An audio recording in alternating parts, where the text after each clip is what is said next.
Olá, seja muito bem-vinda, muito bem-vindo ao canal Eldimara Martins. E hoje vamos iniciar uma nova leitura. Jesus e as mulheres. O que ele pensa de nós? De Sharon Janes. Parte 1. O pano de fundo. O mundo no qual Jesus pôs os pés.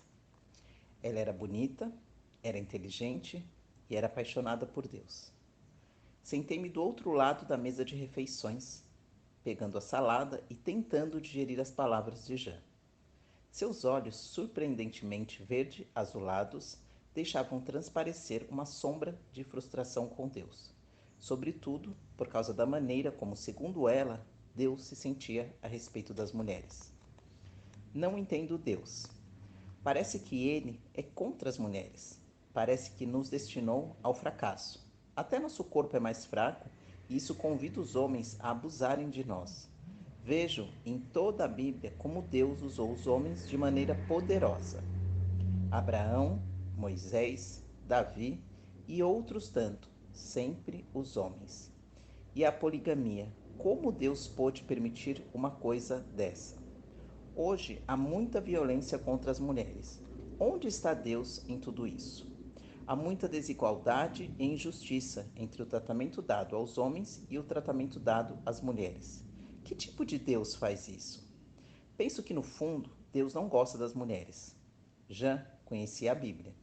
Cresceu na igreja, foi criada e amada por pais cristãos e aceitou Cristo aos 8 anos de idade. Aceitei Jesus porque tinha medo do inferno, confessou. Não porque descobri um Deus amoroso que cuidava de mim. Fiz aquilo por medo.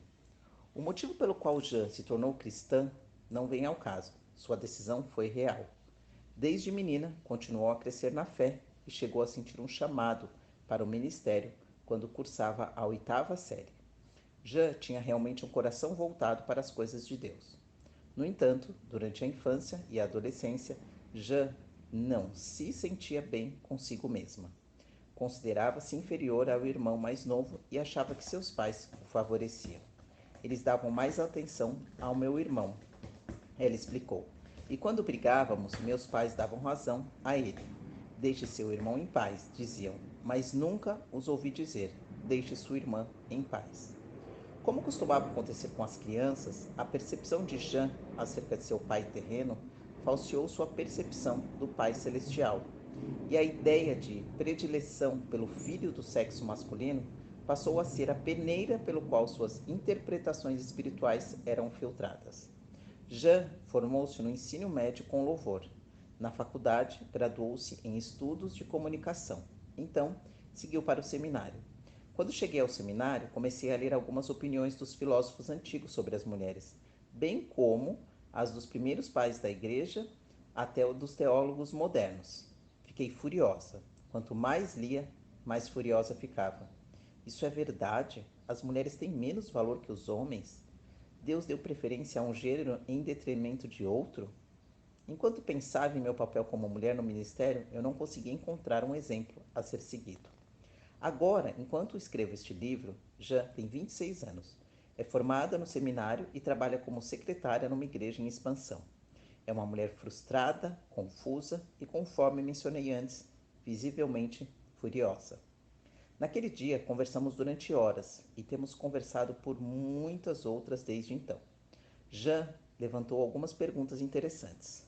Foi corajosa o suficiente para verbalizar o que muitas mulheres sentem e debatemos juntas as suas perguntas. Porém, tenho feito mais que simplesmente lutar com as perguntas complexas a respeito de Deus e de como ele vê as mulheres.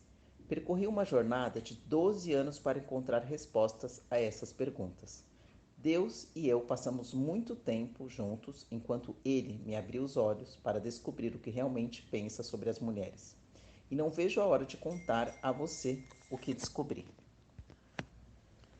Na maior parte do tempo, eu era muito feliz em minha ignorância e conhecimento limitado acerca das funções e responsabilidades da mulher no corpo de Cristo. Mas Deus não permitiu que eu permanecesse confortável em meu raso conhecimento sobre seu grande amor e seu inventivo plano para as mulheres. Durante muito tempo, eu olhava para as mulheres da Bíblia pela outra extremidade do telescópio, fazendo-as parecer muito pequenas em comparação com seus semelhantes do sexo masculino. Deus, porém, estava me alfinetando para que eu fosse uma boa aluna e fizesse uma análise mais profunda.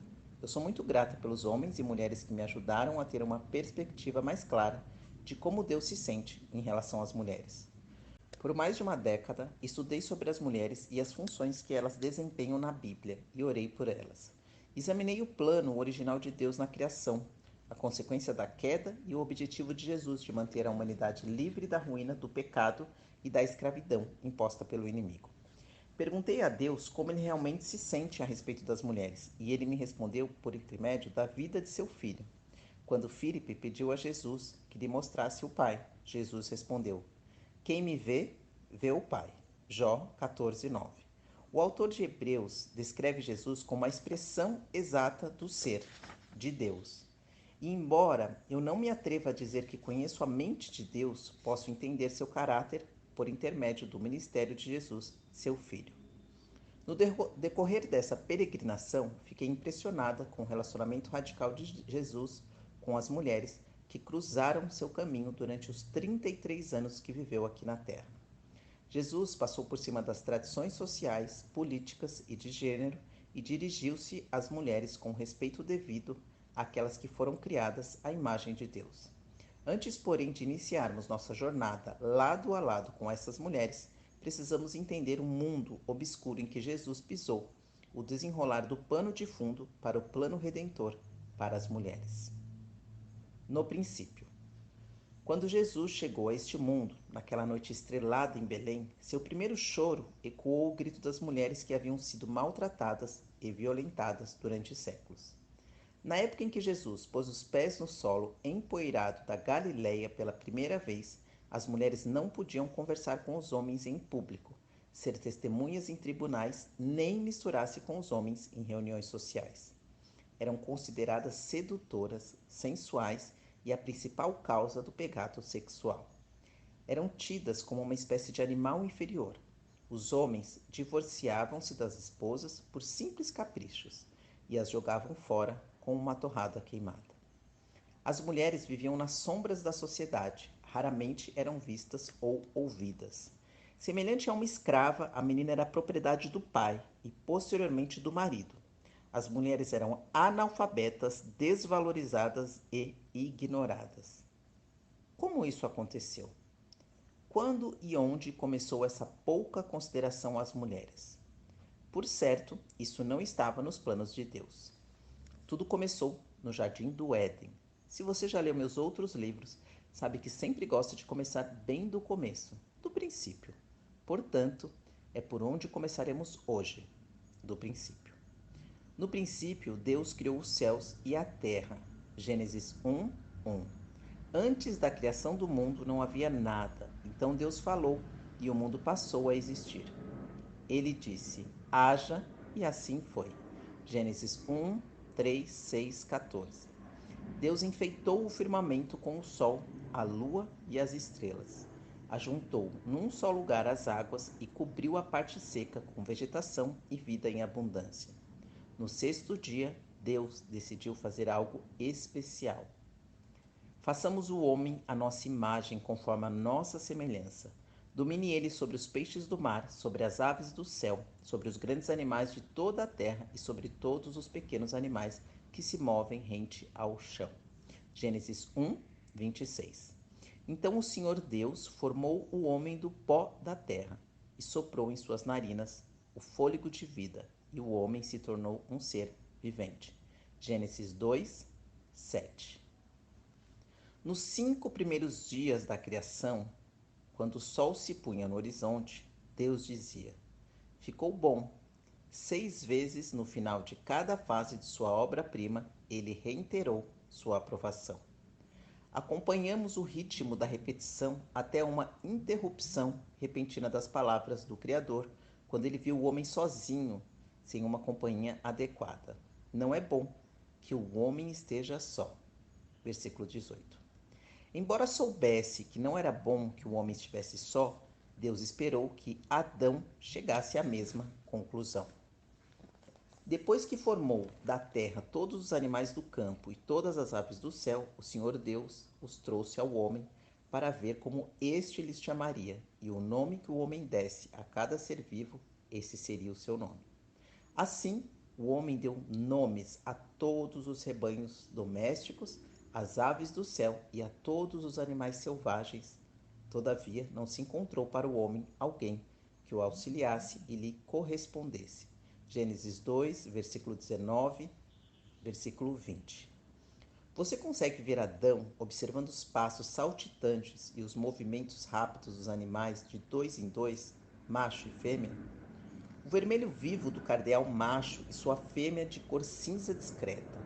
O leão com pelos grossos na cara e sua leoa esguia e adorável. A vaca com o úbere dependurado e o touro, seu parceiro, de olhar faiscante. Solitário, Adão observa os pares da criação de Deus aninhando-se, acariciando-se e brincando.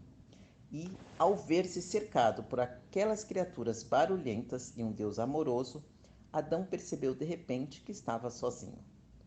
A solidão de Adão deve ter aumentado quando ele viu cada par de animais na fila para receber um crachá com seu nome. E quanto a mim, ele deve ter pensado, quando as últimas criaturas alçaram o voo: ah, minha amiga, o melhor ainda está por vir. Então, o Senhor Deus fez o homem cair em profundo sono, e enquanto este dormia, tirou-lhe uma das costelas, fechando o lugar com carne. E com a costela que havia tirado do homem, o Senhor fez uma mulher e a levou até ele. Gênesis 2, versículo 21, 22. Bruce Marchiano desenha um lindo quadro por nós. Ele, Deus, molda a estrutura dela e dá uma leve tonalidade à sua pele.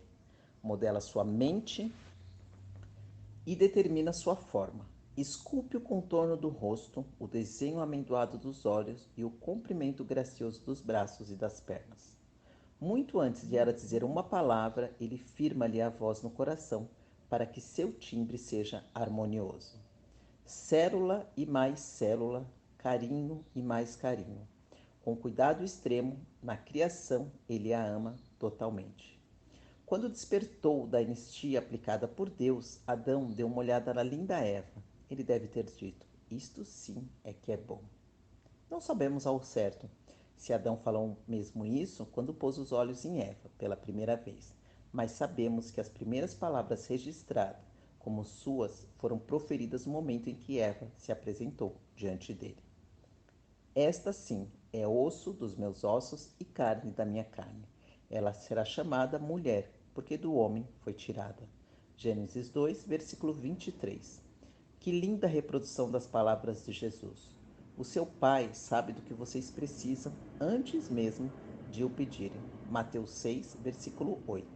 Sim, Deus conhece nossas necessidades em geral, antes mesmo de nos concedê-la, espera que as entendamos.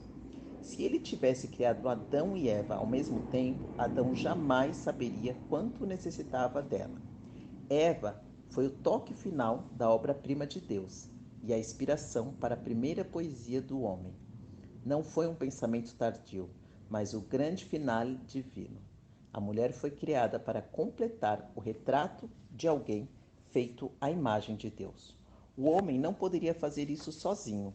A mulher não poderia fazer isso sozinha. Ambos foram necessários, trabalhando, servindo e vivendo em harmonia para completar o quadro que Deus sempre teve em mente. Deus concluiu a primeira semana da existência do mundo e desceu a cortina com estas palavras: e Deus viu tudo o que havia feito, e tudo havia ficado muito bom. Gênesis 1, versículo 31. Com a primeira aparição da mulher, o que era bom ficou muito bom. Deus criou uma Ézer. Quem é essa mulher e por que foi criada? A Bíblia diz que ela foi criada para ser a auxiliadora de Adão. Do mesmo modo que as peças de um quebra-cabeça, Eva foi criada para completar o homem. Completar significa encher totalmente aquilo que é necessário para suprir uma deficiência, uma ou duas partes que se completam mutuamente. C.S. Lewis desenha um lindo quadro. A ideia cristã de casamento se baseia nas palavras de Cristo de que o homem e a mulher devem ser considerados um único organismo. Tal é o sentido que as palavras uma só carne teriam uma língua moderna. Os cristãos acreditam que, quando disse isso, ele não estava expressando um sentimento, mas afirmando um fato. Da mesma forma que expressa um fato, quem diz que o trinco e a chave são um único mecanismo ou que o violino e o arco formam um único instrumento musical. O inventor da máquina humana queria nos dizer que as duas metades desta, o macho e a fêmea, foram feitas para combinar-se aos pares, não simplesmente na esfera sexual, mas em todas as esferas. Como um violino sem o arco ou um trinco sem a chave, o homem está incompleto sem a mulher. Juntos eles formam um todo. Vamos conhecer as várias traduções de Gênesis 2, versículo 18. Depois disse o Senhor Deus: Não é bom que o homem fique sozinho. Vou fazer para ele uma companheira, uma auxiliadora que lhe corresponda. Nova Bíblia Viva. Depois o Senhor disse: Não é bom que o homem viva sozinho. Vou fazer para ele alguém que o ajude como se fosse a sua outra metade. Nova tradução na linguagem de hoje. Então o Senhor Deus declarou: Não é bom que o homem esteja só. Farei para ele alguém que o auxilie e lhe corresponda. Nova versão internacional. Disse mais o Senhor Deus: Não é bom que o homem esteja só. Far-lhe-ei uma auxiliadora que lhe seja idônea. Almeida, revista e atualizada.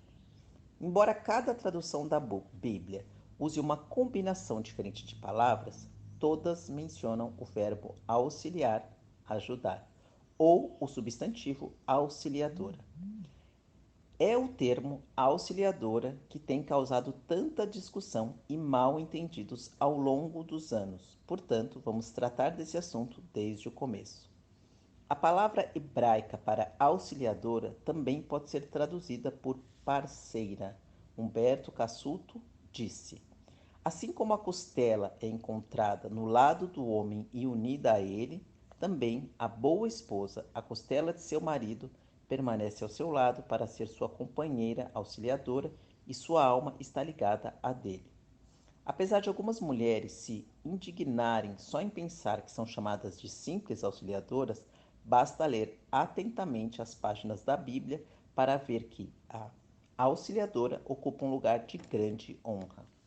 A palavra hebraica auxiliadora, usada para designar mulher, é Ezer, derivada do termo hebraico usado para definir Deus e o Espírito Santo, Azar. Ambas significam auxiliador, o que vem para ajudar ou auxiliar. O rei Davi escreveu: Senhor, se tu o meu auxílio. Salmo 30, versículo 10. O Senhor está comigo, ele é o meu ajudador. Salmo 118, versículo 7. Moisés disse a respeito de Deus: O Deus de meu pai foi o meu ajudador, livrou-me da espada do faraó. Êxodo 18, versículo 4. Originariamente, Ezer aparece 21 vezes no Antigo Testamento. É usada 2 vezes para falar da mulher, em Gênesis 2, 18 e 20, e 16 vezes para Deus ou Javé como auxiliador de seu povo, em Êxodo 18, versículo 4, Deuteronômio 33, 7, 26, 29, Salmo 20, versículo 2, Salmo 33, 20, Salmo 70, 5, Salmo 89, versículo 19, Salmo 115, versículo 9 e versículo 11, Salmo 121, versículo 1 e versículo 2, Salmo 124, versículo 8, Salmo 146, versículo 5. As outras 3 ocorrências estão nos livros dos profetas, que as usam para referir-se à ajuda militar. Isaías 30, versículo 5, Ezequiel 12, versículo 14 e Deuteronômio 11, versículo 34. O teólogo William Mose explica: com tantas referências a Deus como nosso auxiliador, é evidente que uma Ézer não é de maneira alguma inferior àquele que recebe a ajuda. Isso é importante porque essa é a palavra que Deus usa em Gênesis 2:18, quando diz a respeito de Adão: Não é bom que o homem esteja só. Farei para ele alguém que o auxilie e lhe corresponda. Deus forma então Eva como Ézer de Adão. Portanto, de acordo com o plano de Deus, o homem e a mulher, o marido e a esposa, foram criados por Deus para permanecer juntos e ajudar um ao outro nas batalhas da vida. E Deus está presente como Ézer divino para lutar com eles? Caroline Custis James observa: se a linguagem significa alguma coisa, a Ézer, em todos os casos, não é uma assistente leiga ou iniciante, mas uma auxiliadora muito forte. O estudioso bíblico Dr. Victor P. Hamilton esclarece: a nova criação, a mulher, não é superior nem inferior, mas igual. A criação dessa auxiliadora forma a metade de uma polaridade e está para o homem da mesma forma que o Polo Norte está para o Polo Sul. Qualquer indicação de que essa palavra em particular signifique uma pessoa que ocupa uma simples posição de assistente ou de subordinado a alguém de posto superior é rechaçada pelo fato de que, muito frequentemente, essa mesma palavra descreve o relacionamento de Javé com Israel. Ele é o auxiliador de Israel. Seja qual for o papel que atribuímos à mulher na sociedade e na igreja, é evidente que a solidão naquele homem era um dilema que necessitava de atenção imediata. A mulher é apresentada como parceira no trabalho, na procriação e vida conjunta. Juntos, eles deveriam encher, subjugar e dominar a terra. Juntos tinham um chamado em comum. Sim, suas funções e responsabilidades eram diferentes. Nosso corpo físico impõe isso. Porém, no que se refere a ter sido feitos à imagem de Deus para encher, subjugar e dominar a terra, não houve nenhuma distinção na criação. Por mais estranho que possa parecer, Adão não necessitava de alguém para realizar a maioria das tarefas que costumamos associar à função de auxiliador. Suas necessidades físicas eram supridas em abundância no abrigo e na fartura do Éden. Havia uma enorme variedade de alimentos prontamente acessíveis no Éden. À despensa bem abastecida de Adão, não havia cardápios para planejar, compras para fazer ou refeições para preparar. Não havia casa para decorar, nem chão para limpar, mesa para servir refeições, nem crianças para alimentar. Não havia meias para recolher do chão, nem roupas para lavar. E mais, o primeiro projeto de costurar foi feito em conjunto. Adão aguardou atrás de um arbusto até que Eva juntasse as folhas de figueira para cobrir-se. Ele próprio juntou as folhas. É difícil imaginar que Deus tenha anunciado com alarde a criação de uma auxiliadora que faria coisas que o homem podia fazer facilmente sozinho.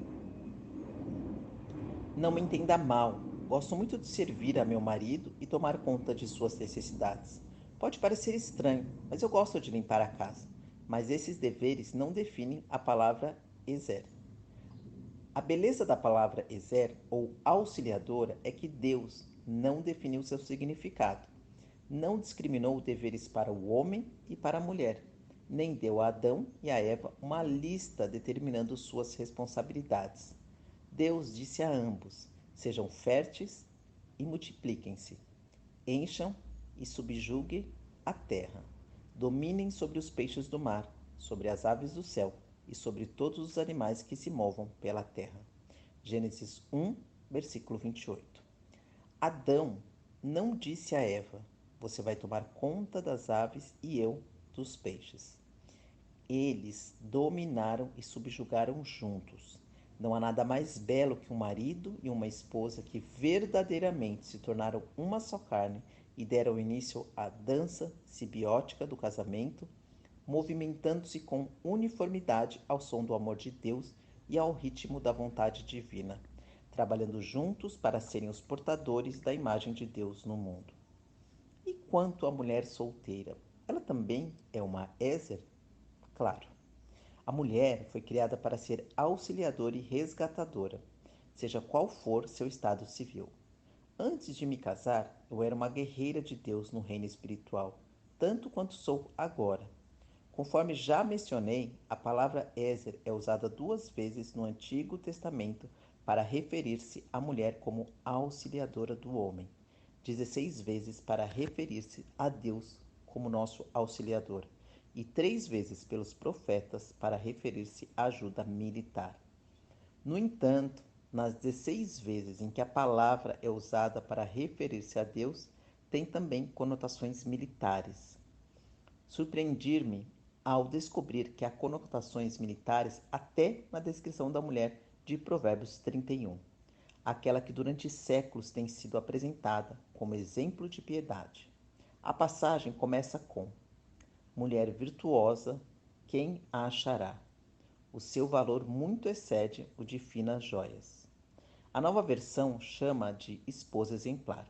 A palavra hebraica traduzida por virtuosa ou exemplar pode também significar rica, próspera, destemida, audaciosamente corajosa, poderosa, valente, guerreira. Você entendeu o sentido? Valente, guerreira.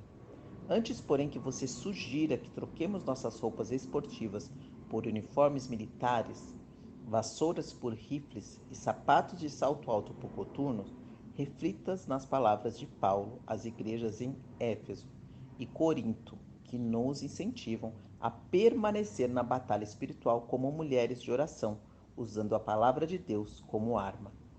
Finalmente, fortaleçam-se no Senhor e no seu forte poder. Vistam toda a armadura de Deus para poderem ficar firme contra as ciladas do diabo, pois a nossa luta não é contra seres humanos, mas contra os poderes e autoridades, contra os dominadores deste mundo de treva, contra as forças espirituais do mal nas regiões celestiais. Efésios 6, versículo 10, 12. Pois embora vivamos como homens, não lutamos segundo os padrões humanos. As armas com as quais lutamos não são humanas, ao contrário, são poderosas em Deus para destruir fortalezas. Destruímos argumentos e toda pretensão que se levanta contra o conhecimento de Deus, e levamos cativo todo pensamento para torná-lo obediente a Cristo. 2 Coríntios 10, versículo 3 e 5. Deus não criou a mulher simplesmente porque o homem estava sozinho. Embora isso fosse evidente, Deus criou a mulher para completar o homem, amar com ele, trabalhar com ele, dominar com ele, viver com ele, procriar com ele e lutar ao lado dele. Ela era uma portadora feminina da imagem de Deus nessa união misteriosa do casamento. A mulher era e é uma guerreira chamada para lutar ao lado do homem no maior confronto que ainda está por chegar. Uma guerra que não será travada em campo de batalha com armas, mas de joelhos em oração. Por que estou me alongando tanto na palavra Ézer? Porque, querida amiga, quero que você compreenda por completo o impacto do motivo pelo qual Deus a criou. Você é uma obra-prima, majestosa do gênio criativo do Todo-Poderoso. Você é uma mulher. Após a queda. Então, o que aconteceu?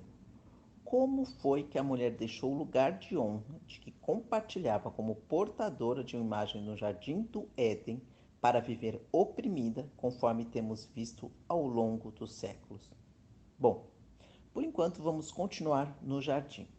O capítulo 3 de Gênesis começa com estas palavras amedrontadoras: ora a serpente. Satanás não estava feliz com aquelas criaturas que Deus criara à própria imagem. Embora tivesse sido um anjo de luz, Satanás foi lançado na terra com 1/3 dos anjos por causa de sua rebelião contra Deus. Ele sabia que estava condenado e queria apropriar-se do maior número possível dos seres criados à imagem de Deus. Portanto, começou com os 2 primeiros. Não temos informações claras para saber por que Satanás iniciou uma conversa com Eva a respeito do fruto proibido. mas sabemos que Adão assistiu passivamente ao drama que se desenrolava. Embora Gênesis 3 declare que Satanás se dirigiu à mulher, ele usou o plural hebraico de você quando falou, ele não estava falando apenas com ela. Alguns dizem que o pecado começou quando Eva tentou ser a dominadora no relacionamento, mas essa possibilidade não existia. Adão e Eva viviam em harmonia um com o outro, movimentando-se como se fossem um. Se ela tivesse tentado ser a dominadora, teria comido o fruto sozinha, sem oferecê-lo ao marido. Outros dizem que Adão pecou por ter dado ouvidos à mulher. Mas Eva não foi criada para ser uma companheira silenciosa. Não foi porque ele deu ouvidos a ela como mulher, mas porque ouviu o que ela disse e comeu do fruto. No final, tanto Adão quanto Eva desobedeceram ao Senhor, acreditaram na mentira de Satanás e sofreram as consequências de um relacionamento rompido com Deus e também a morte espiritual. Nós, querida amiga, sofremos as consequências até hoje, naquele momento de desobediência. O medo e a vergonha entraram no mundo e o primeiro homem e a primeira mulher tentaram esconder-se de Deus. Onde está você? Deus chamou quando proferiu a primeira pergunta divina registrada na Bíblia, Gênesis 3, versículo 9. Essa é a pergunta que Deus nos faz até hoje, porque Ele anseia restaurar o seu relacionamento com os portadores de sua imagem. Onde está você? Deus fez Adão e Eva saírem do esconderijo, confrontou o pecado deles e explicou as consequências daquele ato. A serpente, a mulher e o homem foram julgados, mas apenas a serpente e a terra foram amaldiçoadas. O julgamento de Deus sobre a serpente prenunciou os eventos que estavam por vir. O dia em que Jesus Cristo esmagaria com seu calcanhar a cabeça de Satanás. Satanás entendeu claramente que a destruição de seu domínio viria do ventre de uma mulher. E a partir daquele mesmo dia tem se vestido com roupagem completa de guerra para destruí-la. Outra consequência da queda foi que o homem passaria a dominar a mulher. Quando Adão falou com Deus a respeito do pecado de ambos, ele disse: "Foi a mulher que me deste por companheira, que me deu do fruto da árvore, e eu comi." Gênesis 3, versículo 12. Anteriormente, eles dominavam juntos, mas tudo aquilo estava prestes a mudar. Seu desejo será para o seu marido, Deus disse a Eva, e ele a dominará. Desde então, a tensão no relacionamento entre homem e a mulher passou a ser a norma. No entanto, a boa notícia para nós é que Deus gosta de mudar as coisas. Embora a árvore no jardim tenha trazido morte e maldição, o madeiro do Calvário trouxe vida e bênção. Jesus veio para libertar os cativos, veio para destruir as obras do diabo. 1 Jó 3, versículo 8. Mas há milhares de anos entre as palavras de Deus acerca de Jesus. Ele terá e as palavras de nosso Salvador. Eu tenho. Infelizmente, as mulheres têm sido desvalorizadas, desonradas e aviltadas de todas as maneiras imagináveis. Entre o jardim do Éden e o jardim do Getsemane. Muitos anos se passaram antes que o calendário do reino de Deus sinalizasse que o plano redentor de Jesus devia iniciar-se. Para entender até que ponto as ações e os ensinamentos de Jesus foram radicalmente libertados para as mulheres, precisamos compreender o mundo no qual Jesus pôs os pés. Grande parte do mundo antigo era influenciada pelos filósofos e seus ensinamentos. Para a maioria de nós, a filosofia antiga está muito distante e provoca pouco interesse. Porém, no século V a.C., ela influenciava toda a cultura. Os ensinamentos e a influência dos filósofos algemaram as mulheres e as mantiveram em cativeiro numa sociedade patriarcal. Por exemplo, na antiga Atenas, cidade que tem o nome da linda deusa da sabedoria, os filósofos acreditavam que as mulheres eram inferiores aos homens em todos os aspectos. Esses filósofos criaram a lente através da qual grande parte do mundo civilizado enxergava a vida. Sócrates, 470-399 a.C., afirmava que ser nascido de mulher era um castigo divino, uma vez que a mulher encontra-se na metade do caminho entre o homem e o animal. As esposas gregas respeitáveis viviam reclusas e raramente apareciam em eventos da sociedade. Elas não participavam de negócios públicos e pouco eram vistas em meio a homens em refeições ou em reuniões sociais. Sócrates ensinou a Platão, que passou a Aristóteles aquilo que aprendeu. Platão acreditava que as mulheres eram uma forma degenerada da perfeição masculina, que os homens que não viviam de maneira correta seriam reencarnados como mulheres. Ele acreditava ter sido esse o motivo do surgimento do gênero feminino. Aristóteles declarou: a coragem do homem está em dar ordens e a da mulher em obedecer. Ele ensinou que as mulheres eram inferiores e precisavam receber ordens dos homens e ser usada para lhes proporcionar prazer. Os homens que levavam seus estudos a sério eram encorajados a evitar completamente as mulheres, porque elas significavam problemas e tentação. Demóstenes, orador famoso na época de Aristóteles, declarou que a função das mulheres atenienses eram as seguintes: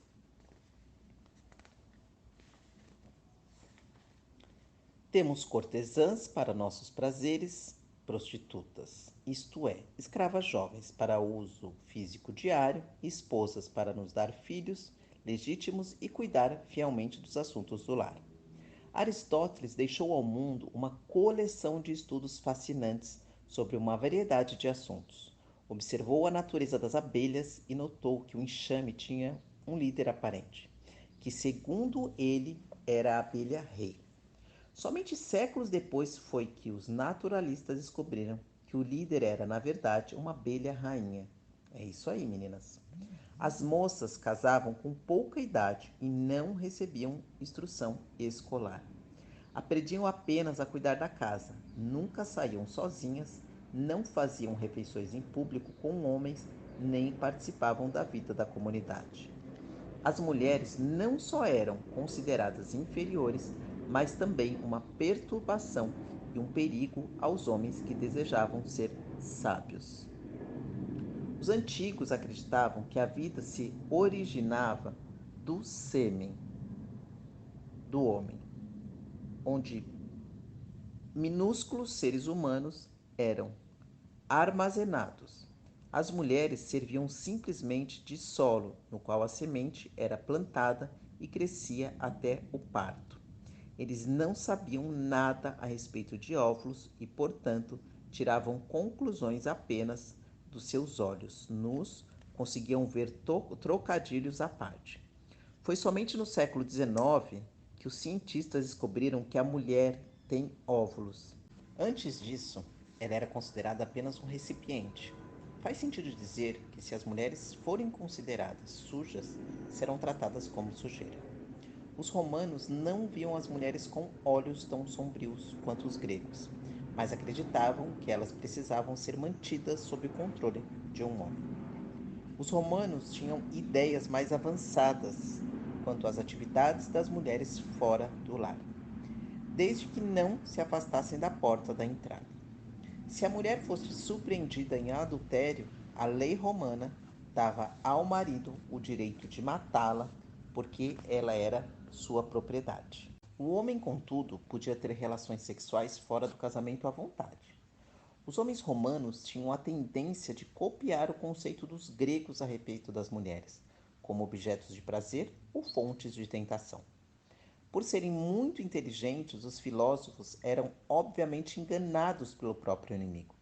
Não existe nada tão tolo quanto um homem inteligente usar os seus dons mentais para invalidar a simplicidade da verdade. Seria muito fácil manifestar nossa ira contra os filósofos do passado ou até contra os homens dos países do Oriente Médio, que continuam a tratar as mulheres com o mesmo desprezo, mas eu sempre recorro à fonte. É o próprio diabo que tem nas mãos o plano para destruir as mulheres. Na cultura judaica, as mulheres não eram tratadas muito melhor que suas irmãs romanas ou gregas.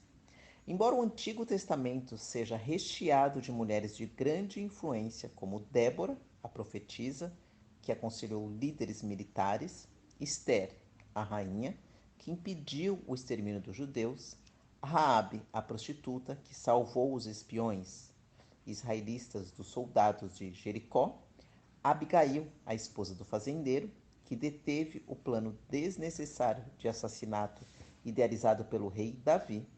Apenas para citar algumas, as mulheres continuam a ser consideradas simples mercadoria.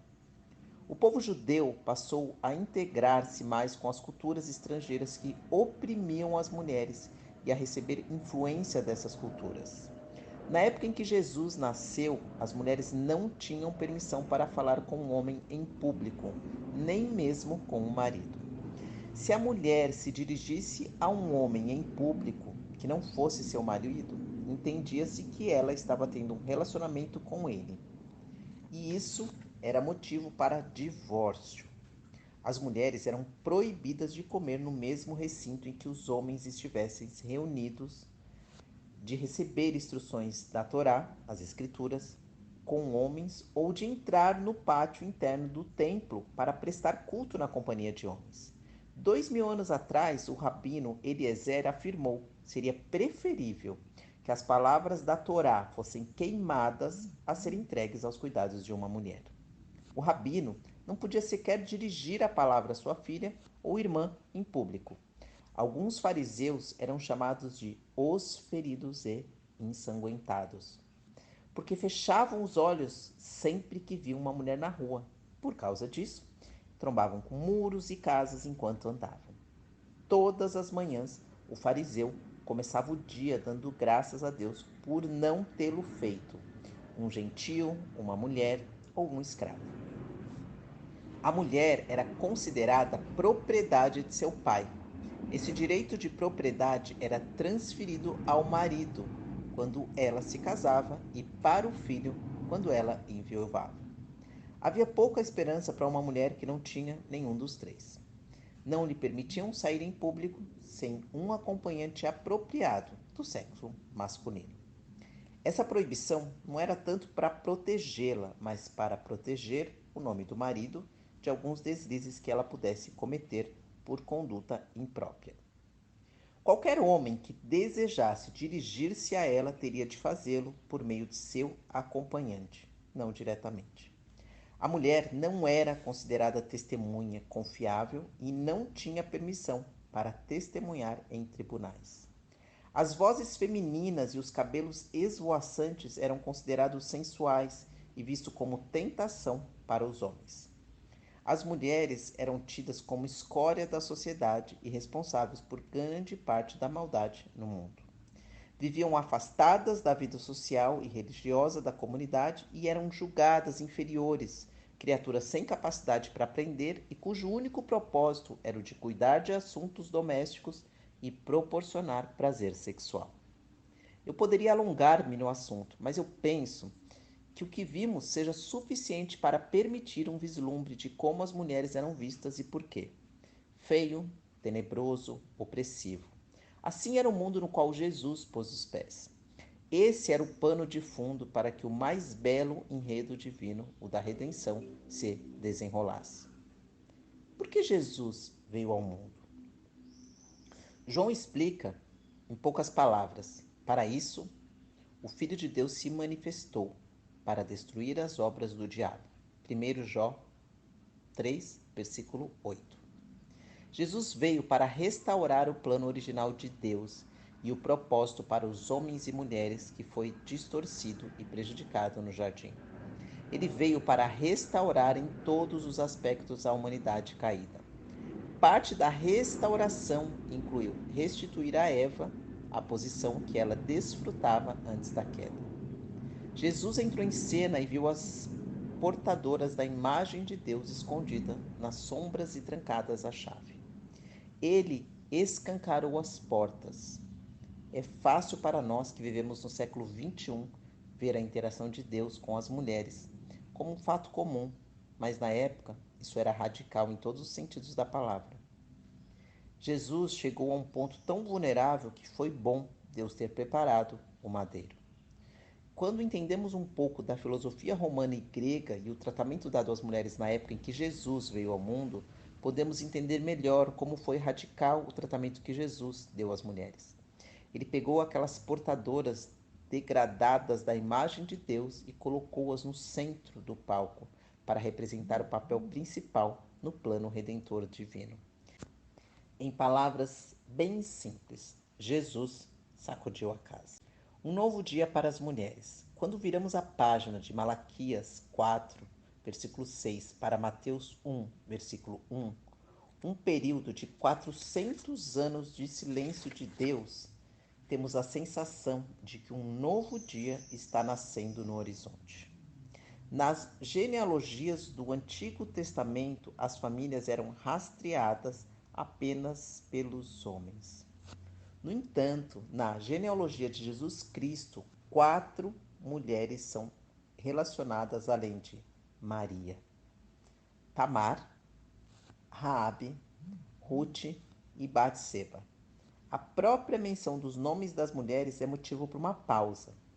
O ritmo de fulano gerou Beltrano, Beltrano gerou Cicrano, para abruptamente, quando aparece o nome de uma mulher, Zera, cuja mãe foi Tamar, Mateus 1, versículo 3.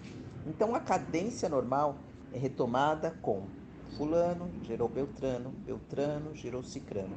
E mais uma vez a sequência harmoniosa é repentinamente interrompida com Boaz gerou Obed, cuja mãe foi Ruth. Amiga, o fato do nome de uma mulher ser mencionado na genealogia dá-nos uma enorme sensação de que há algo diferente. Deus está prestes a fazer algo novo. É hora de as portadoras da imagem de Deus saírem das sombras para a luz. É emocionante saber que essa luz é a luz de Cristo Jesus. Aceitou as mulheres em seu grupo, incluindo-as nas parábolas e convidou-as a fazer parte de sua equipe ministerial. O foco deste livro é descobrir o que Deus pensa realmente acerca das mulheres. Isso parece um pouco presunçoso, não? O profeta Isaías escreveu: Quem definiu limites para o Espírito do Senhor ou o instruiu como seu conselheiro? O mesmo versículo é repetido por Paulo em Romanos 11, 34 e 1 Coríntios 2,16. Ao mesmo tempo, nossa maior alegria na vida está em conhecer Jesus. J. Packer, em seu clássico moderno Conhecimento de Deus, ressalta: para quem não conhece Deus, o mundo se torna um lugar estranho, louco, penoso, e viver nele pode ser decepcionante e desagradável. Despreze o estudo de Deus e você estará sentenciado a si mesmo a passar a vida aos tropeções, como um cego, como se não tivesse nenhum senso de direção e não entendesse aquilo que os rodeia. Então, como conhecemos Deus? Podemos entender realmente o que ele pensa acerca de qualquer assunto? Por certo, a mente de Deus é um mar incompreensível de sabedoria que a nossa mente finita jamais compreenderá no todo. Mas, ao mesmo tempo, ele deseja muito que o conheçamos. Deus criou-nos para nos relacionarmos com Ele, e como ocorre em todos os relacionamentos íntimos, há um profundo entendimento entre as duas partes. Deus, claro, conhece-nos de maneira total e completa, e por mais incrível que pareça, convida-nos a nos relacionarmos com Ele e também a conhecê-lo. Seja qual for o assunto que queiramos entender, o que Deus pensa a respeito do casamento ou do dinheiro, do pecado ou da salvação, da ansiedade ou da adoração. As respostas estão na Bíblia, para que as descubramos. Paulo escreveu aos Coríntios: quem pensa conhecer alguma coisa ainda não conhece como deveria. 1 Coríntios 8, versículo 2. Em outras palavras, por mais que conheçamos Deus, a mulher sábia entende que sabe muito pouco a respeito dele.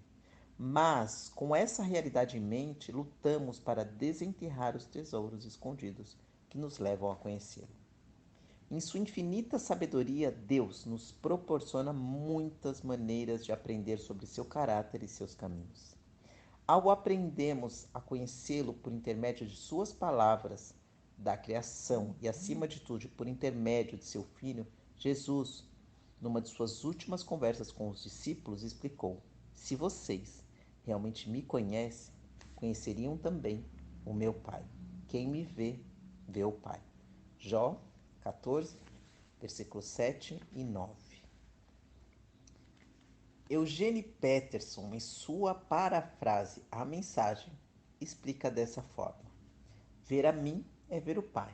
As palavras que eu digo não são simples palavras. Não as digo por conta própria. O Pai que vive em mim transforma cada palavra num ato divino.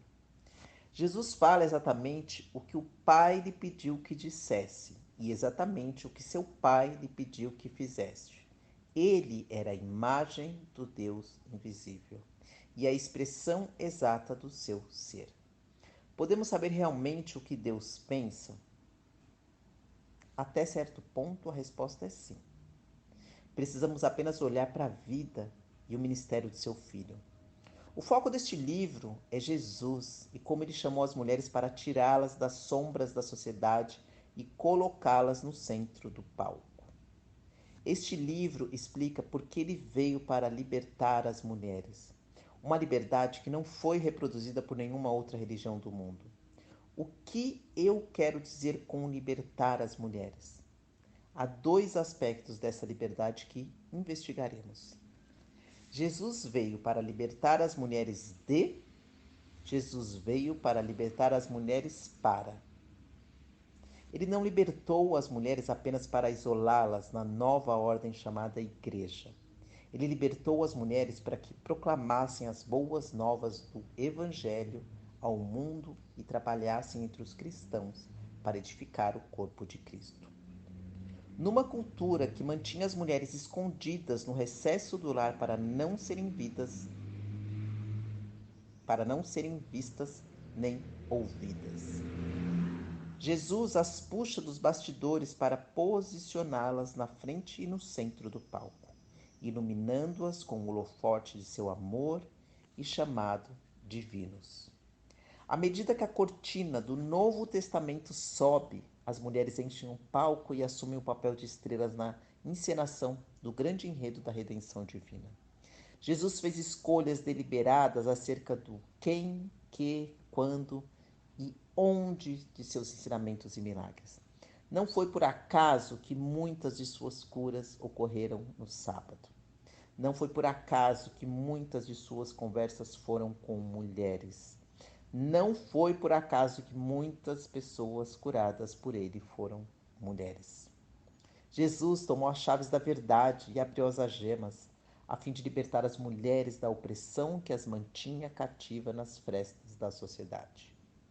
Que orgulho eu sinto por aquelas mulheres que aceitaram o convite de Cristo para deixar o cativeiro. Elas foram agentes que ouviram o chamado divino ecoar para além das vozes opressoras da cultura em que viviam.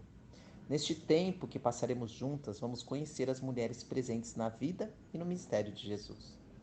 Quando lemos os evangelhos, com os quais estamos tão familiarizados, às vezes deixamos de ver a maravilha e o esplendor das palavras radicais de Jesus, que transformarão vidas. Temos a tendência de passar suas palavras na peneira das normas culturais e dos ensinamentos recebidos na infância, em vez de expô-las sobre uma tela nova. As palavras tornam-se enlameadas e silenciosas quando espirradas numa paisagem antiga de tonalidades imperfeitas. Vamos examinar um novo cavalete, um cavalete no qual há uma tela em branco. As palavras de Jesus encontram-se na paleta, novas, diferentes, vibrantes e vivas. Não vamos pintá-las na tela antiga de nossa mente, na esperança de cobrir as palavras outrora mal interpretadas. Devemos examiná-las com novos olhos. Vamos conhecer algumas mulheres que tiveram um encontro com o Libertador e começaram uma vida nova, em liberdade. Venha comigo e sente-se à beira do poço com a mulher samaritana que esperava ser insultada e rejeitada mas recebeu aceitação e amor. Permaneça ao lado da mulher surpreendida em adultério que esperava condenação e morte, mas encontrou o perdão e a chance de ter uma nova vida. Acompanhe o gesto da mulher que sofria de hemorragia e estique o braço para tocar no manto dele em segredo, só para ser curada e receber palavras de afirmação em público. Levante-se das ruínas da vida com Maria Madalena e corra com determinação para anunciar o milagre da ressurreição de Jesus. Oro para que, à medida que conhecermos o impacto que Jesus causou na vida de cada mulher, você escreva seu nome no roteiro e sinta a presença de Cristo como jamais sentiu. Vamos observar como Jesus tratou as portadoras de sua imagem para descobrir o que Deus realmente pensa das mulheres. Obrigada, até o próximo capítulo.